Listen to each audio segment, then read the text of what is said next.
어쨌든 사자는 계속 도망 다니고 있습니다. 그리고 육신을 너무 그리워해. 근데 아까 덕질이가 얘기한 것처럼 썩고 있겠지. 그러니까 새로운 육신에 대한 어떤 애착도 강렬해지기 시작합니다. 사자는 이렇게 생각한대요. 아, 난 참으로 불행하다. 이제 어떤 몸이라도 내가 얻을 수 있다면 그것을 찾아갈 텐데 라고 생각하게 되면서 집착이 강해지기 시작하는 거죠. 이때 너희한테 물어볼 거예요. 6개의 빛이 사자를 비추기 시작합니다. 이것은 윤회계에서 오는 빛인데 사자가 앞으로 태어나게 될 장소의 빛이 뚜렷하게 사자를 비추고 있는 것이죠. 너희한테 한번 여쭤보겠습니다. 다음 보기 중 자신이 가장 끌리는 색깔은 이게 환생과 연결돼 있어요. 내가 어디서 환생될 것인가 모르지. 왜냐면 빛을 찾아가는 거죠. 빛을 찾아가는데 티벳 사자에서가 왜 중요하냐면은 요령을 알려주는 거야. 내가 이걸 모르는 상황에서 내가 죽었다. 그럼 빛이 오는데 내가 선택해야 된다는 거지. 보기 중에서. 그래서 아까 처음에 얘기했던 뭐 했다는 게 그거예요? 이거야 바로. 너희가 어디에서 태어나게 될지를 알려줍니다. 다음 중 가장 끌리는 빛깔 1. 잘 맞춰야 되는데. 1 어두운 흰색빛. 2 어두운 초록색빛. 3 어두운 노란색빛. 4 어두운 푸른색빛. 5 어두운 붉은색빛. 6 그냥 회색빛. 흰색은 없네? 흰색은 없어요. 어두운 흰색 공통적인 거는 다 어두워. 어두운 흰색빛과 회색빛은 뭐가 달라요? 몰라. 여기 그냥 써있어. 몰라. 내가 어떻게 알아. 그러니까 어두운 흰색, 어두운 회색, 또 어두운 초록. 흰색, 초록, 노랑, 파랑, 빨강, 회색. 뭐가 끌리십니까? 이런 빛이 이 중에 금수저가 있다 이거지? 금수저 있어요. 아, 오케이. 금수저가 있습니다. 하나 딱 집어야 되는데. 존나 흑수저도 있어. 깜짝 놀랄 흑수저가 있어요. 아, 나 진짜. 한 명씩 여쭤보겠습니다. 태어나자마자 냉장고 문을 딱 열었더니 냉동실에 낡은 음식들이 꽉 차 있고 막. 그러니까. 네. 아주 쉽게 얘기하면 빨로 초파 흰색 회색이야. 빨로 초파 흰색 회색. 누구부터 물어볼까요? 우리 깡 선생부터. 제가 지난 생에는 아마 하나 잘못 고른 것 같긴 한데. 그러니까. 그때 여기서 뭘 골랐는지 알 것 같아요. 뭘 고르셨습니까? 근데 원래 초록색에 살짝 끌리는 게 좀 있거든요. 초록색! 지금 선택한 겁니까? 혹시 이것 때문에 망한 건가? 하지 마. 초록색? 지금도 초록색 옷을 입고 있어. 초록색 골라보겠습니다. 초록색. 네, 초록색. 김도희는 어두운 초록빛 옷을 입고 계시군요. 최 사장님은 이거 고르셨나요? 아니면 그냥 쭉 읽으셨나요? 저는 쭉 읽었어요. 김도희는 뭐 하겠습니까? 요거 말고 더 구체적인 게 있어요. 일단 요거부터 하면. 저는 회색. 그냥 회색빛. 네. 다시 할게요. 한번. 아야 회색 됐어. 끝났어. 덕실이는? 아니 이거 바꿀 수 있는 거 줘요 나중에? 결정한 다음에. 이따가 한 번 더 있으니까. 네. 왠지 안정적인 불길하다. 선택은 흰색일 것 같아. 흰색빛일 것 같은데. 어두운 흰색. 근데 그냥 지금 너무 듣고 싶은 거는 빨간색이야. 빨간색이 궁금해. 말씀드리겠습니다. 첫 번째 어두운 흰색. 이거 청취자 여러분들도 한번 마음속으로 골라보시고. 맞아요. 그렇죠? 골라보세요. 다음 생일 한번 점쳐보시기 빨로 바랍니다. 초파 흰색 회색. 예. 요즘 먼저 흰색입니다. 흰색. 오케이. 두구두구두구. 천상계. 어쩐지 끌리더라. 천신들이 있는 천상계로 가서 금수저를 물게 되는. 아니야. 아니 언제나 흰색이 좋은 거잖아. 네. 언제나. 2번 초록색빛. 뭔데? 거인들이 살고 있는 아수라계. 적절해. 어쩜 이렇게 적절한지. 거기서 죽창을 들고 싸우게 될 겁니다. 들어야 돼. 이겨보십시오. 3번 노란색빛. 이게 인간 세상이에요. 노란색. 이거 아무도 없었죠. 병아리. 푸른색도 없었죠? 푸른색 동물 세계. 이제 점점 걱정되기 시작합니다. 그거 점점 안 좋아지고 있네. 붉은색은 무엇인가? 근데 점점 안 좋아지네. 붉은 누구였죠? 저요. 붉은.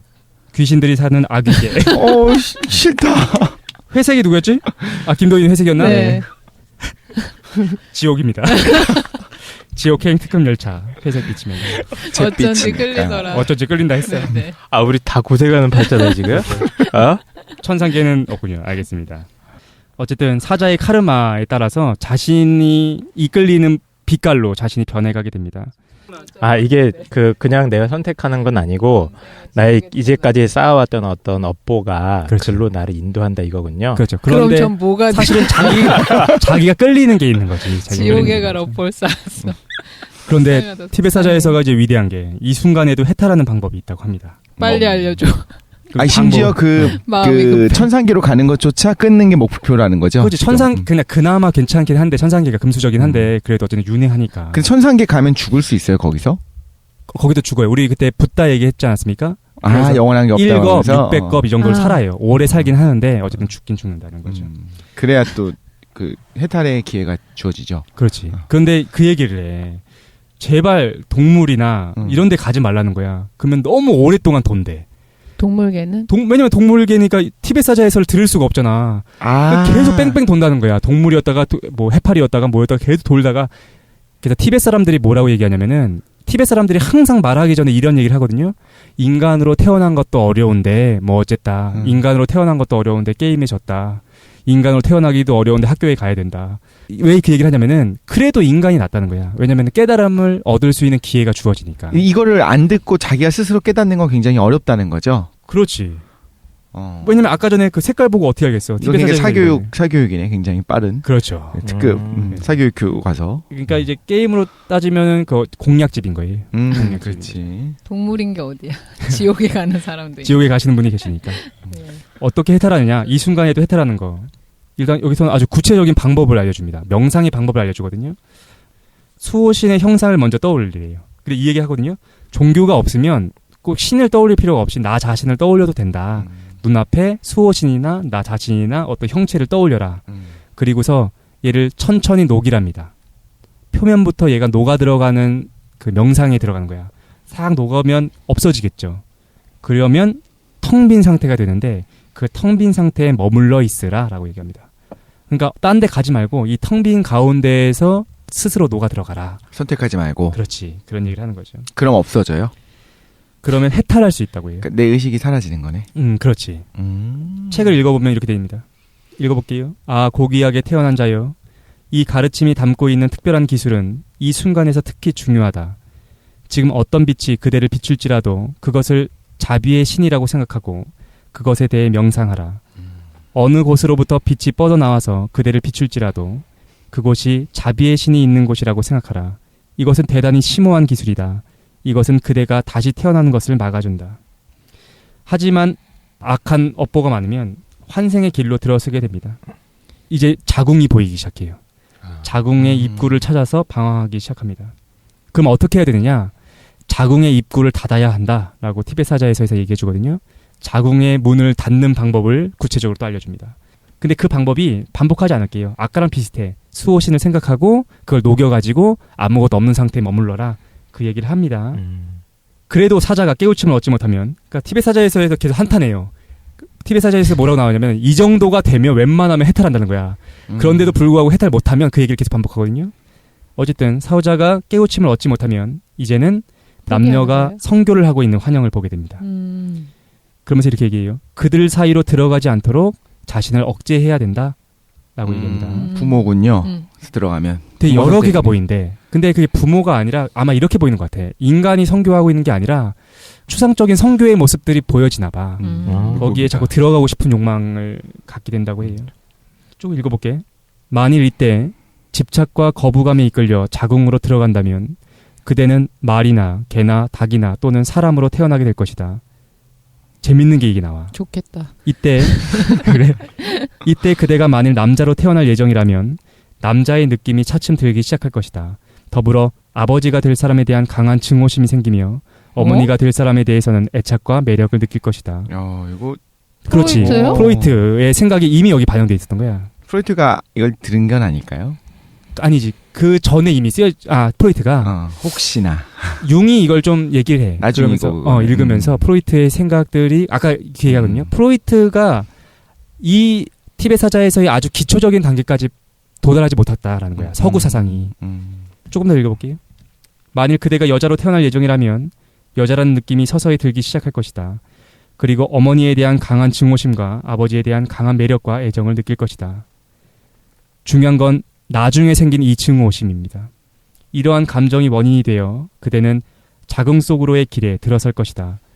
그리고 정자와 난자가 결합하는 순간 최고의 환희를 체험하며 그 상태에서 무의식 속으로 기절해버릴 것이다. 이제 뱃속에 들어가 버린 거야. 나중에 그대는 알 모양이나 또는 태아 상태 속에 갇혀있는 자신을 발견할 것이다. 그리고 자궁에서 나와 눈을 뜨는 순간 태어난 거죠.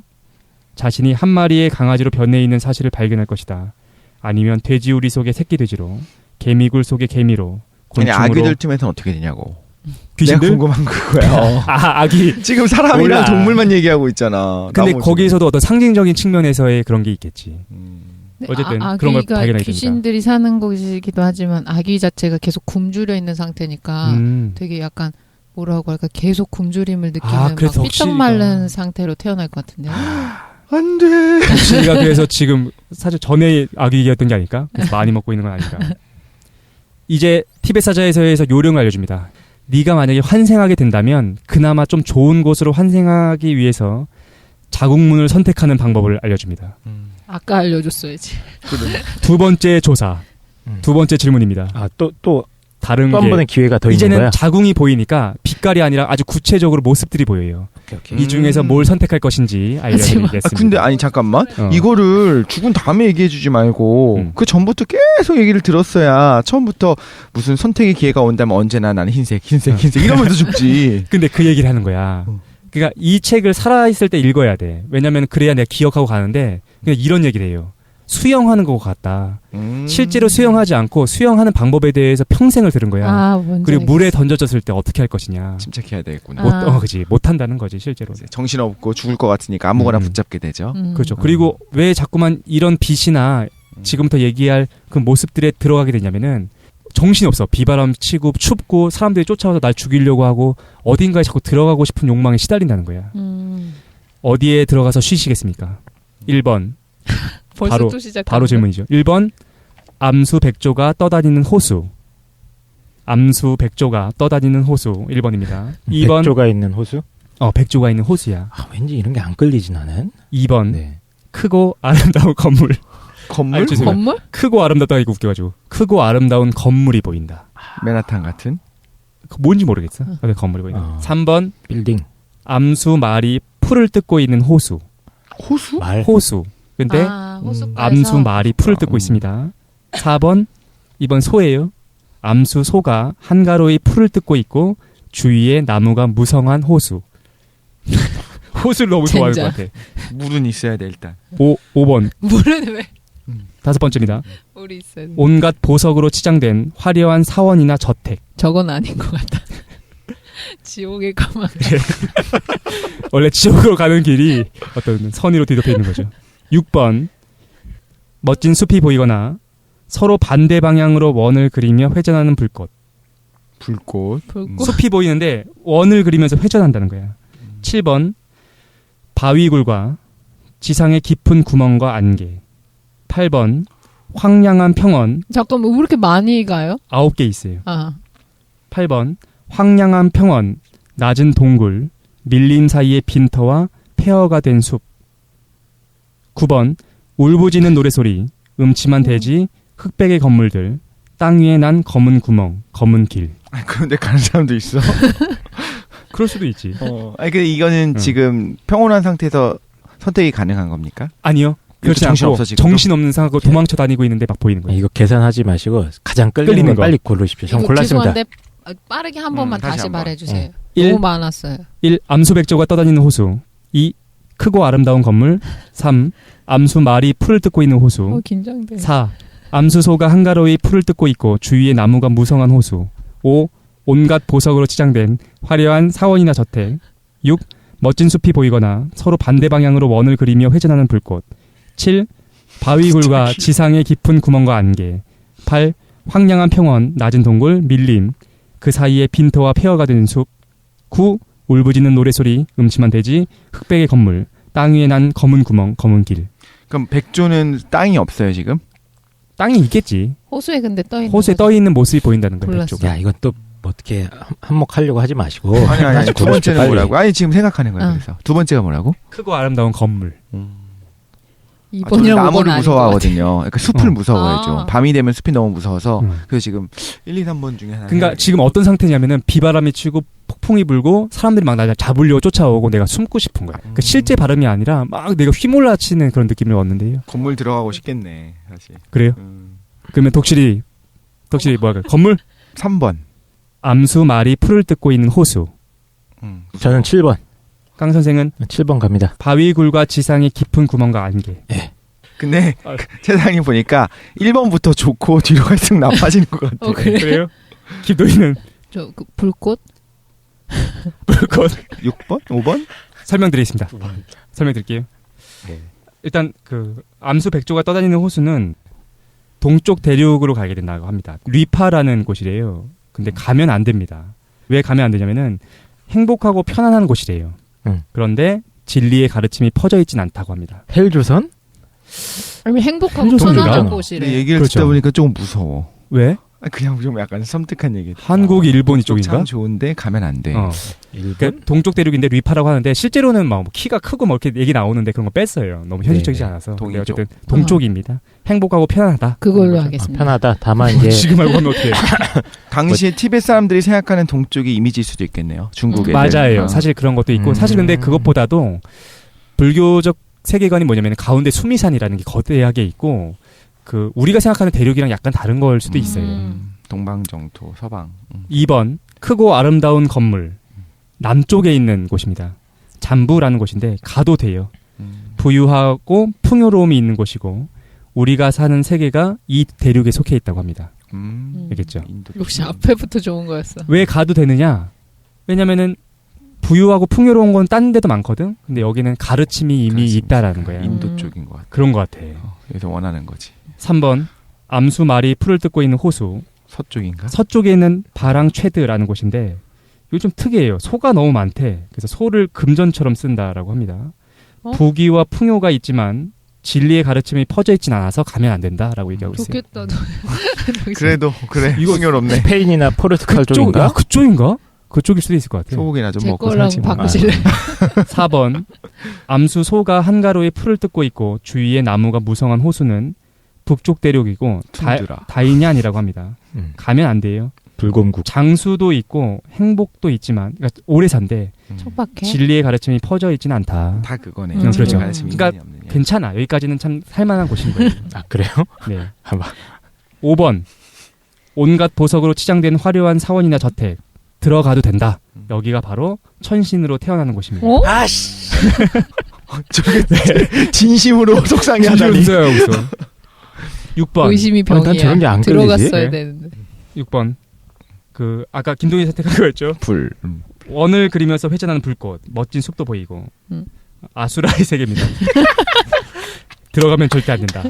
라고 아까 얘기했어요. 깡 선생님이 가셨던데 아닙니까? 난 너무 세고. 네네. 그렇죠. 비슷한 거 있으시죠. 그러니까 김도희는 뭐 지옥이나 아수라나 뭐 이쪽인 것 같아요. 어쩐지. 7번. 계속 명상하고 싶더라. 그러니까 이번에 잘 해태를 해야 돼. 열심히 7번입니다. 할게요. 7번. 바위굴과 지상의 깊은 구멍과 안개. 이거 되게 이거- 끌려. 짐승으로 태어나요. 들어가면 절대 안 된다. 맨날 얘기하면서 큰일 난대요. 왜냐면 짐승이니까 아까 얘기했죠. 뺑뺑이 돈다는 거야. 계속 짐승으로 태어나다가 그러니까 아수라가 김도희는 나은데? 지금 요번에 해탈해야 돼. 네네. 알겠죠? 흑수저도 아니고 짐승이니까 또. 짐승이다. 야. 그러니까 들을 기회가 없는 거야. 깨달음의 말씀을 들을 기회가 없어가지고. 네. 8번 황량한 평원, 낮은 동굴, 밀림, 페어. 폐허, 숲이죠. 여기 아귀개입니다. 들어가면 절대 안 된다. 하는 거 있어요. 9번 울부짖는 노래소리, 음침한 대지, 흑백 건물. 뭔지 알겠죠? 이게 지옥입니다. 검은 길 이쪽 지옥이다. 출세했네 그래도. 다행이다. 많이 올라왔다. 네네. 지옥에서 2계단이나. 티벳 사자에서에서 이렇게 얘기합니다. 그대가 그것들 속으로 들어가는 순간 그것들은 입구가 닫힐 것이다. 그대는 그것들 중 한 곳으로 숨어 들어가서 거기서 나오는 것을 두려워하리라. 그대는 지금 나가는 것은 좋지 않다라고 생각할 것이다. 거기서 떠나는 것을 두려워하며 그대는 피난처에 매우 강한 매력을 느낄 것이다. 그것이 바로 자궁이다. 이렇게 얘기하고 있습니다. 그러니까 실제로는 자궁의 모습인데 거기 들어가면 다친다는 거예요. 끝났어. 결론입니다. 결론. 티벳 사자에서는 무수히 많은 해탈의 기회가 있다는 걸 알려줘요. 그러면서 이렇게 책에서 얘기합니다. 사다리에 있는 가로대 알죠? 사다리에 있는 가로대처럼 많은 종류의 가르침이 행해지기 때문에 그중 하나에서 깨달아 대자유에 이를 수가 있다. 49일 동안 계속 알려준다는 거야. 지금이야 알려준다는 거죠. 이 가르침은 명상이나 신앙을 실천하지 않았다 해도 다만 이것을 보여주는 것만으로도 영원한 자유에 이르는 가르침이 된다. 이 심오한 가르침은 들려주거나 보여주기만 해도 대자유에 이르게 한다. 이 심오한 가르침은 많은 악행을 저지른 자들까지도 비밀의 통로를 통해 대자유에 이르게 한다라는 거죠. 결론. 죽자마자 그 순간이 해탈을 위한 가장 중요한 순간이 됩니다. 그리고 생전에 너무 많은 나쁜 업을 쌓았다면 그는 해탈하지 못하고 환생의 길로 들어서게 되는 거죠. 그렇다면 바르도에서 우리가 깨달아야 되는 것은 무엇인가? 결론은 그겁니다. 무엇을 깨달아야 되는가? 모든 것이 비어있고 공이었음을 깨달아야 된다는 겁니다. 바르도의 환영도 내 마음의 산물이고 죽음 역시도 환영이고 마찬가지로 삶이나 나 자신도 환영임을 이해하는 것이 깨달음에 이르는 길인 거지요. 여기까지가 결론인 겁니다. 빨리 끝났네. 야, 예상대로 빨리 끝났어. 중간중간 뛰었더니. 한번 얘기해 보도록 합시다. 네. 좀 어떻게 들으셨나요? 억겁을 산 것 같은 기분이 드네요. 그래? 인생을 산 것 같지. 피로해. 저는 지금 이미 모든 의욕을 잃고 네. 네. 깡 선생 어디에 태어난 거였죠? 동물계. 동물계로 갑니다. 저는. 동물계였군요. 네. 알겠습니다. 그게 어디야? 안타깝게도. 네. 그러니까 요번 삶에 인간으로 이왕 태어났으니까 요번에 깨달아야 된다. 된다는 거지. 다른 분 또 어떻게 느끼셨나요? 일단 지금 다들 실망해가지고 네. 우리 금수저가 아니라서. 다음 생애를 알게 되었기 때문에 네네. 그 의욕이 되게 상실됐습니다 지금. 그렇군요. 네. 예. 저만 하겠습니까? 근데 그거야. 다시 태어나는 게 중요한 게 아니니까. 뭐가 중요한 거냐면 깨닫는 게 중요한데 그 얘기를 이제부터 한번 시간 있으니까 해보도록 합시다. 그러니까 여기서 말하는 깨달음이라는 게 모든 게 비어 있다라는 거였죠. 네. 그죠? 그리고 그 비어 있음이 빛남과 연결돼 있다. 그래서 저는 그렇다고 생각하거든요. 난 명상 안 해봤지만 명상 속으로 들어갔을 때 맞이하게 되는 그 빛, 그것 자체가 실제로 내 어떤 의식의 본질인 것 같고 그것이 세계 전부인 것 같다는 생각이 들어요. 그러니까 한때 이런 생각을 한 적이 있었어. 어떤 생각을 했었냐면은 우리 그때 덕실이랑 나랑 의식에 대해서 맨날 싸웠을 때 의식이 도대체 무엇인가라고 싸웠을 때가 있지 않았습니까? 그러면서 어떤 생각이 있었냐면은 사람들은 이렇게 생각하는 거야. 일반적인 사람들은 세계라는 물질 세계가 실제로 있고 그 다음에 거기서 인간이 발생하면 인간의 머릿속에 의식이라는 것이 생긴다라고 생각하잖아. 그런데 불교의 세계관이나 우리가 나중에 다룰 어떤 우파니샤드나 인도의 세계관에 따르면 먼저 있는 게 뭐냐면 의식부터 있는 거야. 거대한 의식이 있고 그 의식에서부터 물질이 발현돼 나온다라는 거거든요. 근데 이렇게 한번 생각해 본 적이 있었어. 내가 그냥 자리에 앉아가지고 내 눈앞에 보이는 것들을 하나하나 사라져 보이게 합시다. 첫 번째, 마이크를 사라지게 하는 거예요. 뿅! 마이크 사라졌어. 내 앞에 있는 노트북도 사라지게 하는 거예요. 뿅! 그 다음에 독실이도 없어지게 하고 뿅! 그 다음에 이 건물도 없어지게 하고 도로, 자동차 하나씩 하나씩 내 눈앞에 보이는 모든 것들을 사라지게 만들어 봅시다.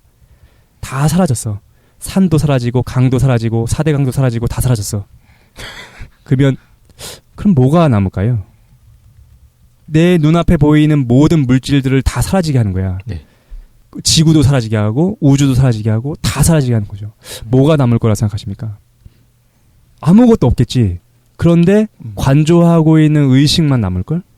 의식을 못 느끼잖아요. 아까 근데 도인님 말씀하신 것도 비슷한 거 아닌가요? 아, 근데 이게 최 사장님이 어떠했냐면 눈앞에 있는 거를 제거하잖아요. 우주 현상이나 내 앞에 있는 사람들이나 이게 있다가 사라지면 의식 능력이 있다는 게 자각이 돼요. 그러니까 있다가 두 없으면. 가지로 자각할 수 있는데 실제로는 마지막에 모든 현상의 그 외부에서 들어오는 정보들이 차단되었을 때 느끼는 거는 내가 의식 능력이 있네 이런 것보다는 앞에 실제로 관찰할 수 있는 마음의 대상이 있어야지 내가 이거를 관찰할 수 있는 의식 능력이 있구나라는 게 자각이 되거든요. 근데 이 외부 정보가 다 차단돼가지고 나중에 어떠한 시간이나 공간적인 경험을 할 수 없는 상태가 되면 내가 의식 능력이 있다는 것보다 그냥 존재하고 있다는 느낌만 들어요. 존재감만. 그 방황가라고 그때 방황가랑 약간 다른 건가? 네, 방황가는 그 존재감이 계속 지속되는 상태여서 죽은 상태랑 똑같은데 생명작용만 유지되는 거라고 하거든요. 데카르트가 말한 거랑 어떻게 다른가요? 데카르트가 몰려 있는데 생각하는 걸로 존재한다고 얘기한 거. 그거랑은 이제 데카르트가 얘기했던 거는 그 사유였고 의식 그 자체는 아니었던 것 같아. 여기서도 네네. 근데 사유를 계속 지속할 수 있잖아요. 근데 앞에 있는 걸 이게 제거해도. 사유랑 조금 다른 게요. 사유하는 그 생각의 내용도 내가 볼 수가 있어요. 그러니까 어떤 의식 경우에? 능력은 사유는 저희가 보통 외부 정보를 받아들일 때 시각적인 거의 정보를 받아들인다. 그럼 그거로부터 어떤 감각이 발생하잖아요. 막 아프다, 통증이나 뭐 배고프다 이런 거기에 감각이 발생하면 그거에 따른 감정이 발생하거든요. 이게 좋다, 싫다, 기쁘다 이런. 그 다음에 거기에 대해서 판단을 내리는 생각들이 발생해요. 이게 좋으니까 뭘 해야겠다. 내가 돈을 벌어야겠다. 아니면 이걸 이성적으로 판단할 수 있는 사유작용도 여기 생각 부분에서 발생하거든요. 근데 이 모든 내가 하고 있는 사유작용까지 포함한 마음의 과정들을 관찰할 수 있는 다른 의식이 있어요.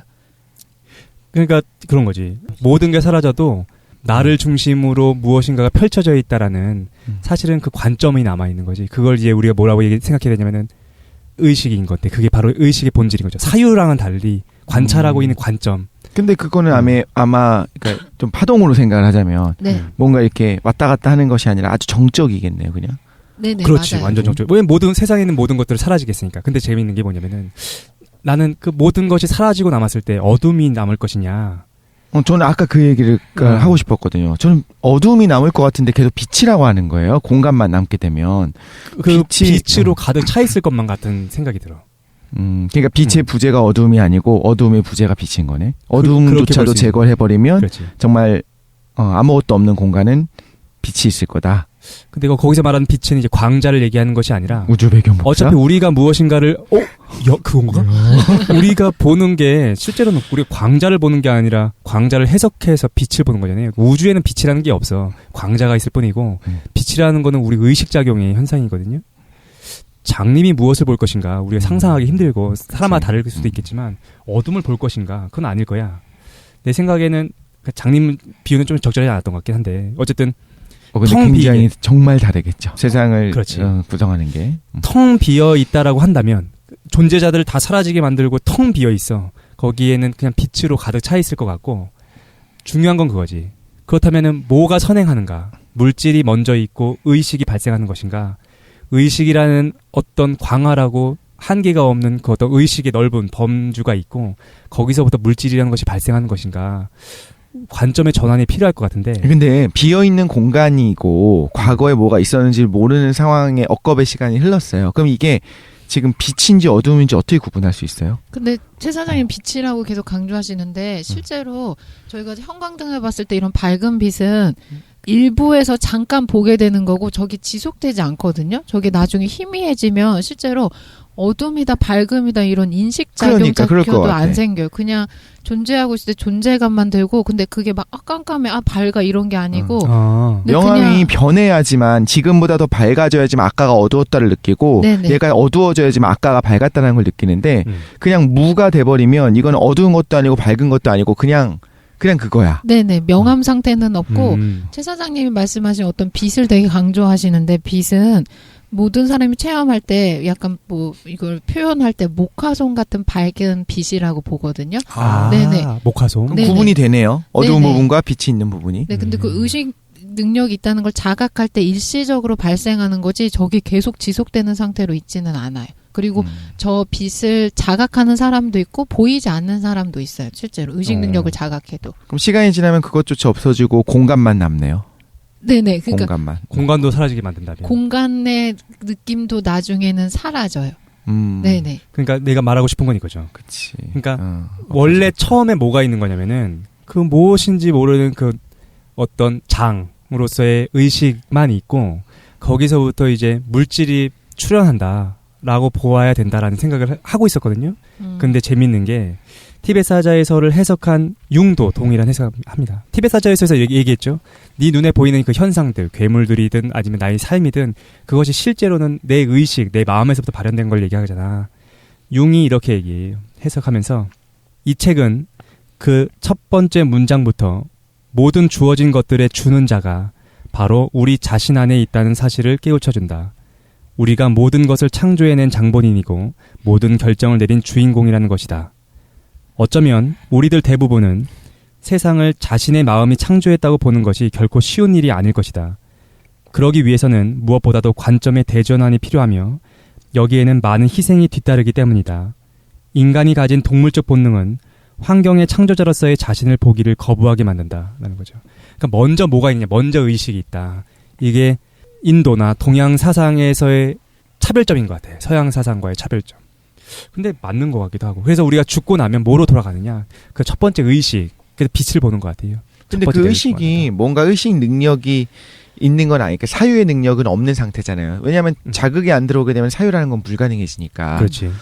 그러면 그거를 그 의식이 의식이라고 이름을 그러니까 붙이기 나름인 것 같아. 근데 그게 이제 원초적으로 얘기해서 뇌에 담길 수 있을 것 같아. 그 어떤 광활한 의식이 뇌에 들어왔다. 근데 그 뇌가 어떤 뇌냐면은 금붕어의 뇌였어요. 그럼 그 의식이 어떻게 발현될 것인가? 낮은 지능, 낮은 사유를 갖는 방식으로 작동하겠지. 저는 뭐가 상상이 되냐면 지금 최 사장님은 끈을 생각하면 하나의 끈이 있고 그거를 담는 거야 머리에다가.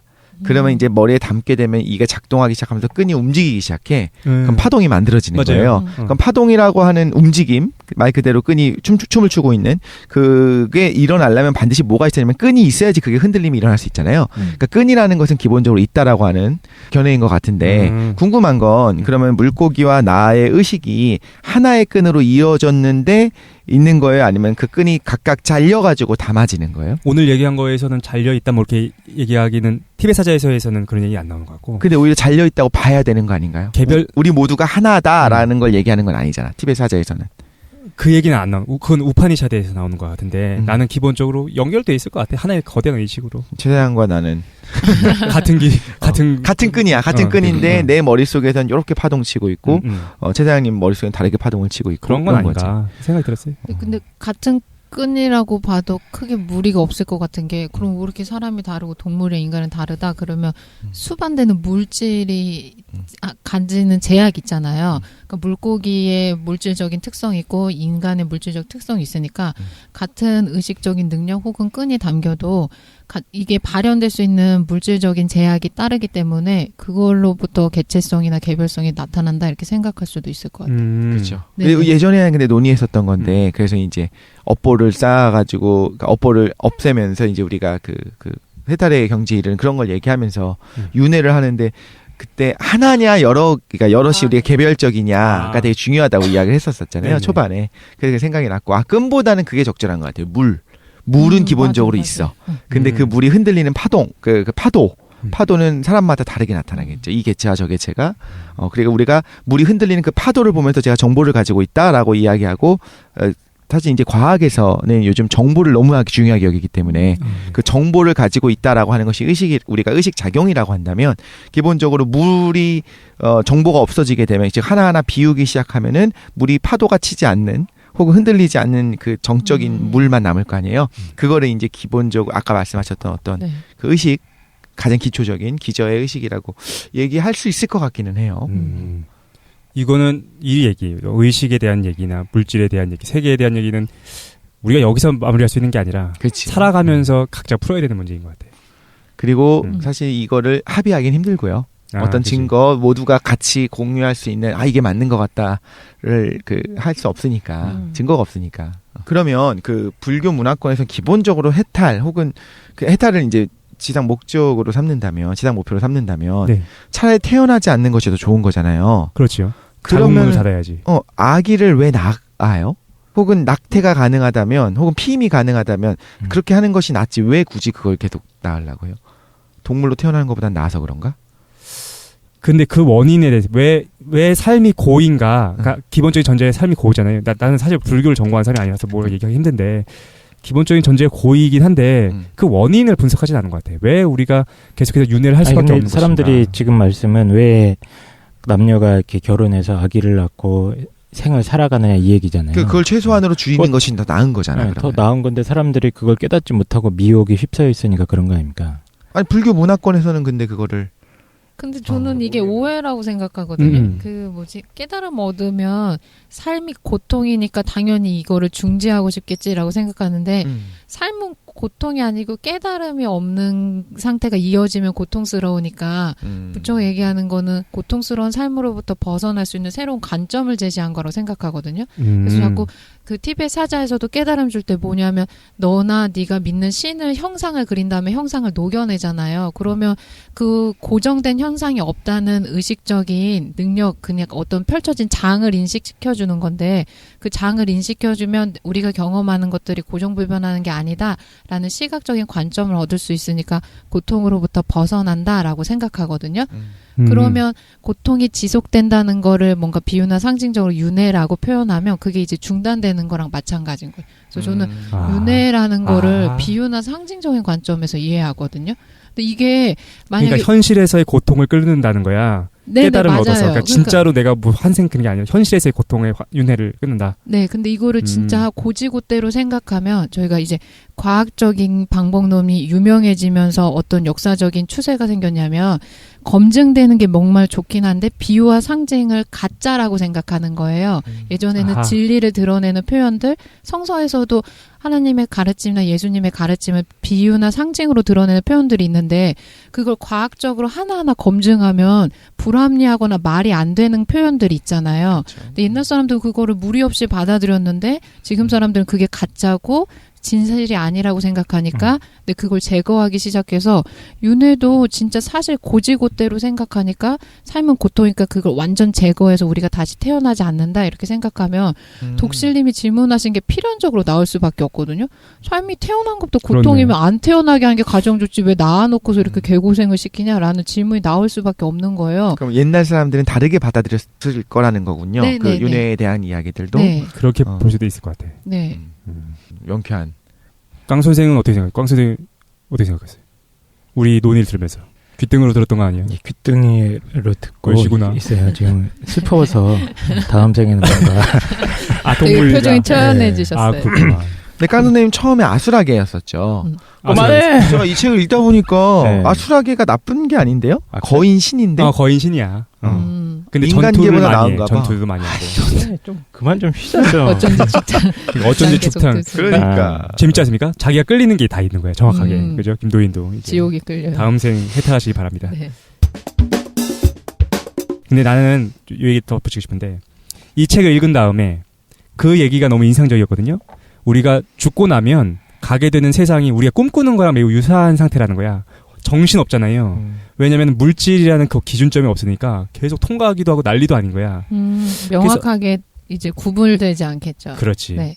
그러면서 어떤 생각했냐면은 내가 죽었을 때 분명히 나는 꿈꾸는 상태처럼 될 것 같다는 생각이 들었거든. 네. 그럼 그때 내가 의식을 차리고서 마음의 평정을 얻을 수 있으려면 살아생전에 꿈을 꾸면서도 그럴 수 있어야 된다는 생각이 드는 거야. 그래서 시험을 항상 해봤어. 잘 때 내가 꿈을 꾸면서 내 마음의 평정심을 찾을 수 있어야지 죽은 다음에도 할 수 있을 거 아니야. 그래서 그것 때문에 한번 여러 가지 꿈꿀 때마다 한번 연습해 본 적 있었거든. 안 되더라고. 자각몽을 가능해지면 어느 정도 가능해질 수도 있거든요. 저도 아까 이거 이야기를 들으면서 그 가끔 자각몽을 할 수 있을 때가 있어요. 저는 루시드 드림이랑 꿈을 조종하는 것이 가능하고 꿈인 거를 알게 되면 그때부터 조종이 가능한데 이 얘기 들으면서 약간 꿈꾸는 느낌이 들더라고요. 얘가 사실 그 얘기 나와요. 꿈과 유사해 보인다. 굉장히 정신없어 보이고 실제로 보면은 꿈을 꿔본 분은 다 알겠지만 절대 현실성이 없는 건데 꿈속에서는 전혀 이상하지 않고 그것이 받아들여지잖아요. 그러니까 지금 아까 그 얘기를 한 거지. 우리가 아무리 훈련을 해봐야 꿈속에 들어가면은 그 훈련대로 행동하지 못하게 돼. 독실이 그러면 자각몽 많이 꿔? 많이는 아니지만 이제 가끔 꿀 때가 있어요. 그때 마음의 평정을 얻거나 그럴 수 있네. 궁금해가지고 난 자각몽을 잘 안 꿔가지고 그냥 꿈속이네 하고 느껴요. 그 다음에 거기서부터 발생하는 거에서부터 자기를 좀 분리시켜가지고 좀 그럴 수 있나? 그거 가능해. 저는 이제 진짜? 항상 꿈속에 들어가면 뭐를 하냐면 되게 재미있는 많은 것들을 할 수 있을 것 같잖아요. 저는 항상 귀신한테 쫓겨요. 즐기면서. 아수라한테. 즐기면서. 그래? 쫓기면서 그냥, 왜냐면 언제든지 저 귀신이 나를 잡아먹으려고 한다든가, 그러니까 왜 먹으려고 하는지 모르겠지만, 그러니까 그런 결정적 순간에 잠에서 일어날 수 있어. 깰 수 있어. 그러니까 그 상황을 즐기는 거야. 약간 술래잡기 하듯이. 진짜? 그러다 마지막 순간에 딱, 잠을 깨야 되고 상황을 딱 깬 적도 있고. 딱 들어갈 때 자궁 아니고. 날아다닐 수도 있고. 거기서는 이제 날아다니는데 굉장히 불쾌해요. 그 꿈속에서, 침대에서 떨어져 본 적이 있으시. 그 순간에 쑥 하고 떨어지는 느낌이 나잖아요. 네. 하늘 꿈속에서 하늘 날 때 그런 느낌이 들거든요. 그렇구만. 근데 이제 한 번 제가 중학교 때인가 그 귀신한테 쫓기다가 마지막 순간에 이러면 딱 일어난 다음에 안방 침대에서 일어났어요. 그리고 거실에 나갔는데 또 그 귀신이 다리를 절면서 오고 그래서 이상하다 이게 왜 안 깼지 하고 다시 한번 되게 피곤한데 눈을 딱 떴어요. 깰 수가 있거든요. 근데 또 안방 침대에 있고 나가니까 또 귀신이 있고 그때는 굉장히 무서웠어. 그러니까 근데도 꿈인 걸 알고 있어. 지금 꿈은 꿈인데 그냥 이 귀신으로부터 내가 벗어날 수가 없네 이런 생각을 했었던 적이 있었어요. 그게 다시 궁금해. 내가 꿈인지 알았을 때 귀신이 나타나고 무서운 것들이 나타났을 때 내가 마음의 평정심을 얻어서 깨달음에 이를 수 있을 것인가. 항상 궁금한 거예요. 아니 막 설레이지 도망가야 되니까. 그런가? 덕실이는 죽고 나서도 설렐 것 같아서 부럽습니다. 배워나가는 즐거움. 그렇구만요. 그래서 한번 계속 연습을 계속 했었어요. 꿈에서 내가 이게 꿈인지를 이해할 수 있을 것인가, 꿈과 현실이라는 걸 파악할 수 있을 것인가 얘기했었나? 그래서 한 번은 자각몽까지는 아닌데 내가 이게 꿈이다라는 걸 알았어. 꿈이다 알고서 어떤 게 펼쳐졌냐면은 거대한 바다가 있고 바다를 가로지르는 넓은 다리가 있는 거야. 거기를 혼자서 달려가고 있었어요. 근데 알았어. 아, 이게 꿈인가 아닌가에 대해서 알고 싶은 거야. 그러면서 어떤 생각이 들었냐면은 현실 같은 거야. 이게 현실이구나 생각이 들고서 막 다리를 달려가기 시작했어. 그러면서 근거들을 찾기 시작했거든요. 이게 현실에는 근거를. 그런데 달리다 보니까 왼쪽을 딱 봤더니 왼쪽에 오리 머리를 한 인간인데 머리가 오리야. 근데 원상폭격 아시나요? 엎드려 뻗쳐한 상태에서 머리를 받고 있는 거. 그 오리 인간 셋이 원상폭격을 하고서 일렬로 서 있는 거예요. 내가 달려가면서 그걸 보면서 뭐 어떤 생각했냐면은 아 그래 역시 현실이었어. 너무나 정교하고 논리적이야. 생각하면서 막 달려간 적이 있어서. 그걸 보고요? 이상한 게 없네. 그러니까 꿈에선 그렇지. 꿈에서 깨고 나면서 또 한스러운 거야. 아, 내가 아무리 정신을 차리려고 해도 꿈에 들어가면 정신을 못 차리겠구나. 그래서 루시드 드림을 준비하는 사람들이 뭘 하냐면 항상 지금이 현실인지 꿈인지 알아낼 수 있는 자기의 마크를 만들어요. 그 인셉션 영화를 보면 이게 그걸 돌리잖아요. 아, 진짜 그거 하는 거예요? 그처럼 루시드 드림을 하고 싶어하고 또 하는 사람들은 뭘 하냐면 그 중에 하나가 손가락을 이렇게 잡고 뒤로 당겨요. 그냥 한 번씩 이렇게 해요. 근데 꿈이면 뭐가 되냐면 이 가운데 손가락을 뒤로 당겼을 때 그냥 여기 팔에 닿거든요. 쭉 늘어나면서 고무처럼. 오, 그거에서 진짜? 닿는 순간에 그거야 이거 꿈이구나라고 그때 눈치를 채는 거야. 근데 물론 이것도 훈련이 많이 안 돼 있으면 닿은 걸 보고서도 역시 현실이었어. 닿는구나 이렇게 생각할 수는 있죠. 네, TV 사자에서 그 얘기 나와요. 죽은 걸 확인하는 방법이 나오거든. 거울을 보거나 물가에 가거나 그림자를 보면 안 보인다는 거야. 그게 그 얘기를 해줘요. 그래서 네가 죽은 걸 확인할 수 있다 얘기를 해주네. 근데 그것도 마찬가지겠죠. 훈련이 안 돼 있으면 안 보이네 정상이네. 역시 안 보여. 그렇구만. 정시 없겠구만. 훈련이 필요한 거죠 그거는. 어쨌든 알겠습니다.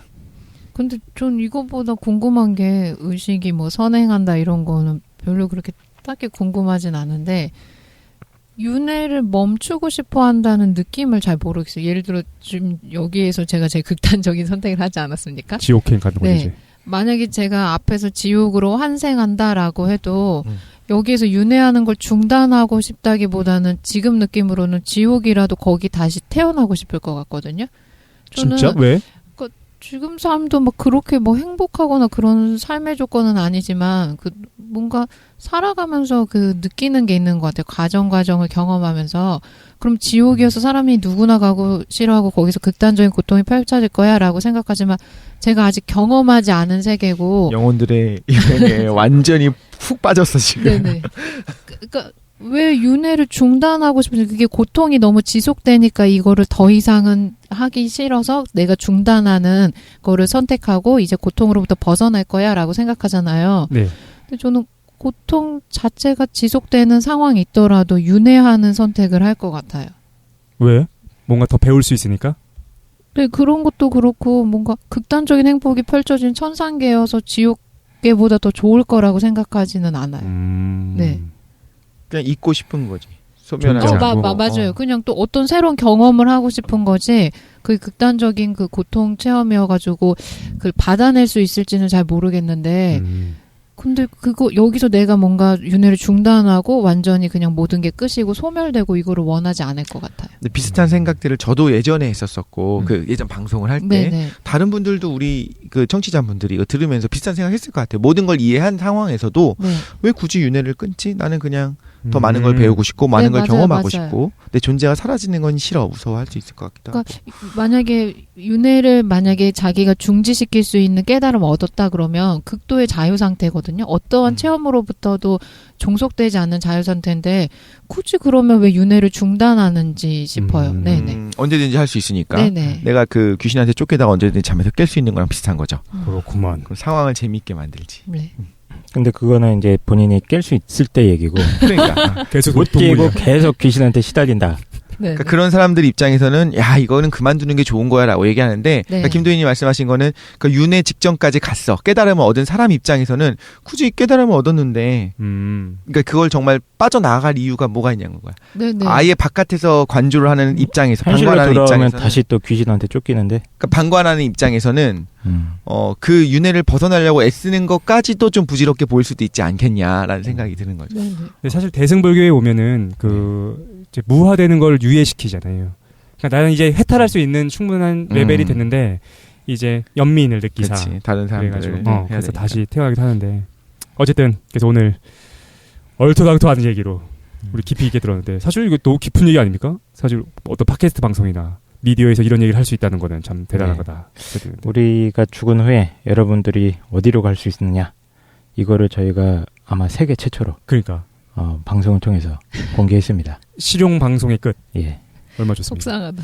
일단- 내년 운세도 안 보는데 미래의 환생을 지금 점지받았어.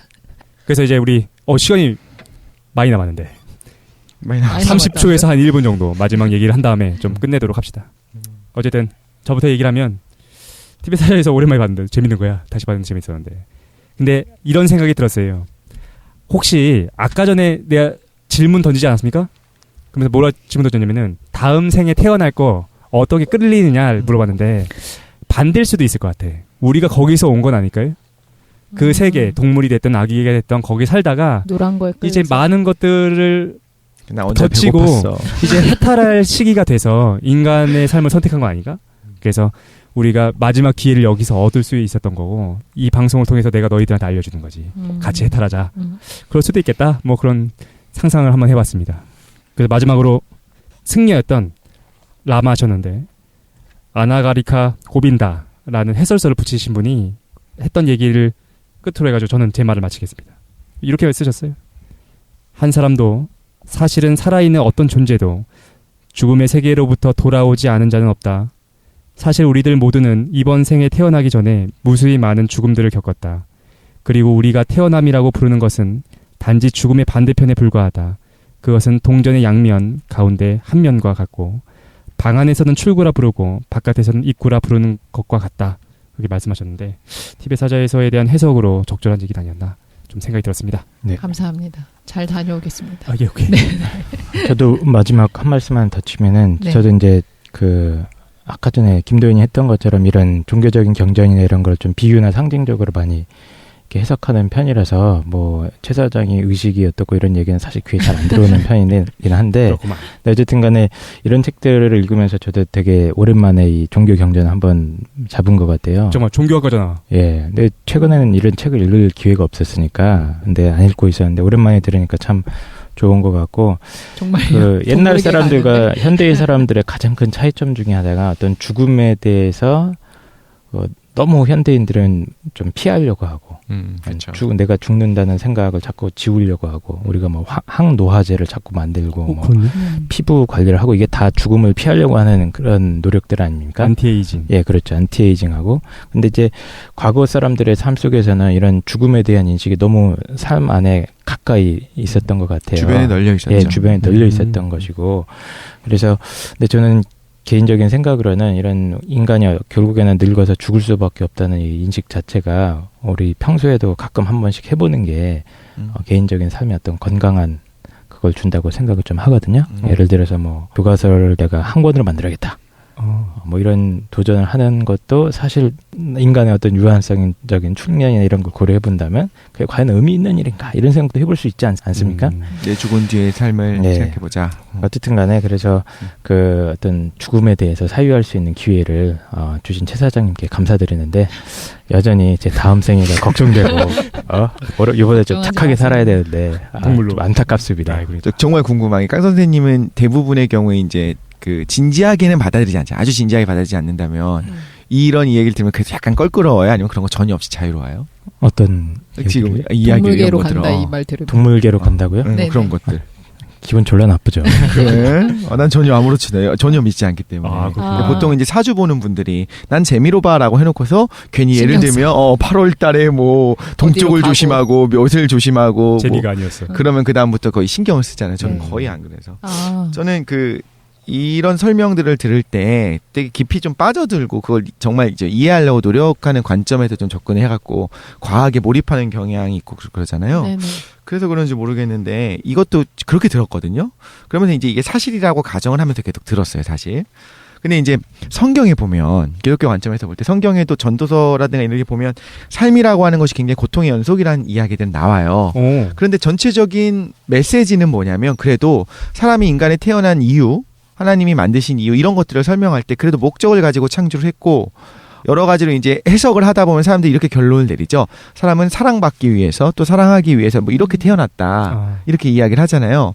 반면 삶이 너무 고통이니까 지상 과제로 삶고 있는 것이 그 삶을 끊고 무로 돌아가는 거를 목표로 삼고 있는 게 불교 문화권이고 오늘 좀 다뤘던 책의 내용이잖아요. 그렇습니다. 그러니까 듣다 보니까 무슨 생각이 들었냐면 제가 기존에 알고 있었던 가치관이랑 굉장히 충돌을 하면서 이게 사실이라고 가정하고 듣다 보니까 좀 서글픈 거예요.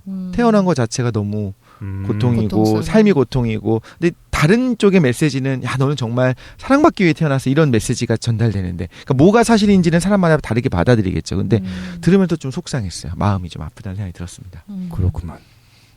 네, 오늘 저도 되게 좋았고 이런 거를 저는 뭔가 진짜 사실이다 이렇게 믿는 편은 아닌데 테스트를 해보면서 되게 경각심이 들었고 명상을 더 열심히 해야겠다. 안 그래도 요즘에 명상 다시 하려고 이제 학교 나가고 있는데. 아, 그래요? 네네. 아, 네.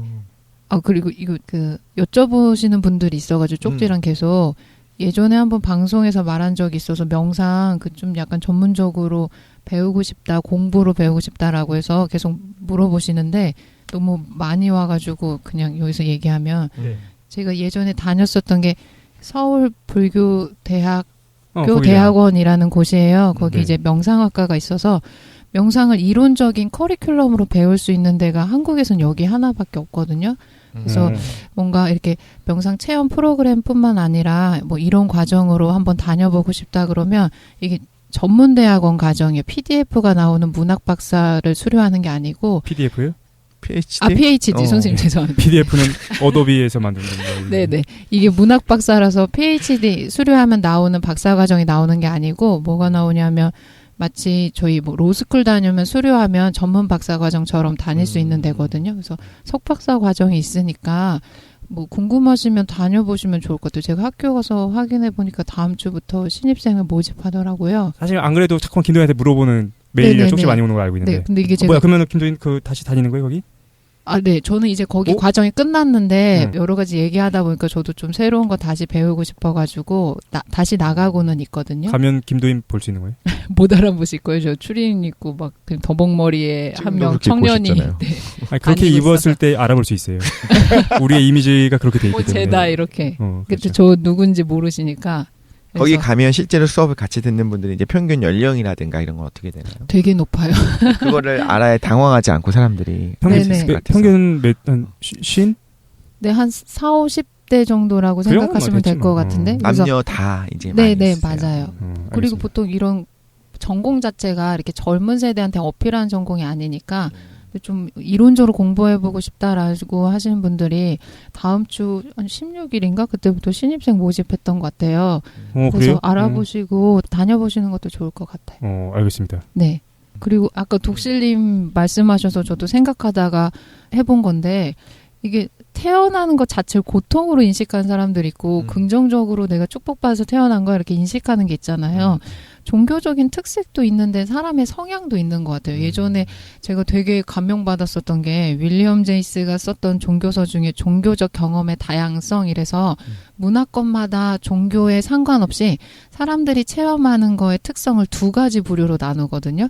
근데 이게 실용서적이어서 아무나 읽어도 되게 쉽게 읽으실 수 있는데 뭐냐면 유쾌하게 세상을 체험하는 사람들이 있는 거예요. 긍정적인 사람들. 배워가고. 맞아요. 낙천적인 사람들이라 분류하는데 그래서 종교적인 해석, 성경을 읽어도 되게 뭐 예수님께서 우리한테 깨달음을 주시려고 이제 가르침을 주셨던 거고 그 과정을 되게 고귀하게 받아들이고 일상생활에서 통합하는데 문제가 없는 사람들이 있어요. 독실이다 독실이. 네. 근데 약간 신비주의로 빠지거나 고행을 선택하거나 이제 삶을 되게 고통으로 인식하는 사람들을 뭐라고 하냐면 불안한 영혼이라고 하거든요.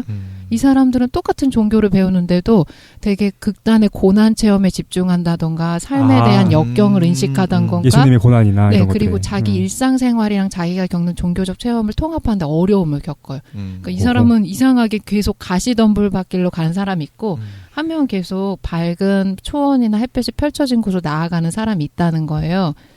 디베서자에서를 읽는 사람도 이거를 읽으면서 우울하게 느낄 수도 있는데 네. 반면에 이거 읽으면서 삶의 기쁨에 대해서 다시 생각하는 사람도 있을 거다. 네네. 그런 거예요. 근데 저는 이거 읽었었던 게 되게 좋았던 게 저는 약간 불안한 영혼 성원이어가지고 성향이어서 그 전까지 일어났었던 일들 난 왜 이렇게 항상 삶을 이렇게 뭔가 부정적으로 인식하거나 어떤 고난이라고 인식할까 되게 의구감이 들었는데 혼자만 그런다기보다 문화권에서 모든 거를 아울렀을 때 사람들 성향이 약간 두 부류가 아닌가 이렇게 생각돼요.